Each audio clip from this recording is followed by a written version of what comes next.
have you. I'm on Ealing Road in Wembley, just on my way to the Trader Centre. I just saw this van, and so being English and not Muslim, I know that a lot of people do worry when they see this kind of large Islamic writing on a black background, and so I thought I'd make a quick video just to say to you, please don't worry. You always have me. I will always explain this kind of stuff to you.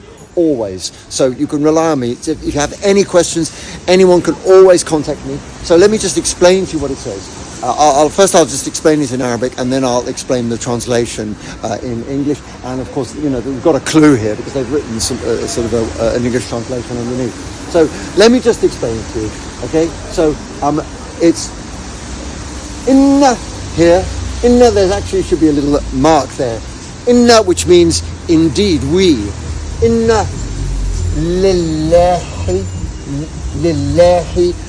we belong to God. Inna lillahi wa, which means and. Inna, indeed we. Ilayhi,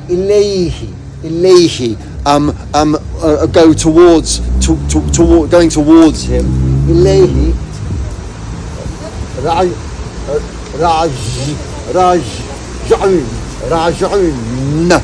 Raj'un.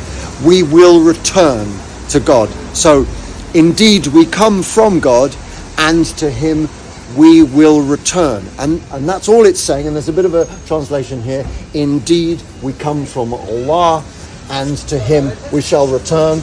And that tells you the chapter 2, which is the longest chapter of the Quran, verse 156, which is what this verse is. This chapter actually has quite a lot of very famous verses that do lift people's spirits in a time of sadness. And I'm going to make videos about Don't Be Sad, one of my favorite books, which is a book of Islamic philosophy. So I'm going to make some TikToks about that. So that's what this is. The reason why they've written this is because this is actually a hearse. I know it looks unusual to us. We have windows on the side of a hearse, but this company has bought a van, and this is to carry the deceased, and so they've written this Quranic verse to lift people's spirits in a time of bereavement, to say when we die, we return to God, and that's why they've written this here, to comfort people in this time. So that's what it means. That's the English translation.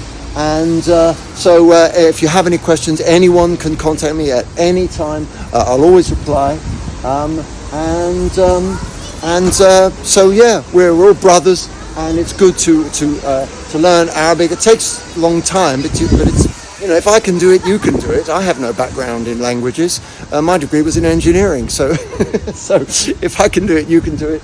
And this is what it means, and it's calligraphized, so it's more difficult to read.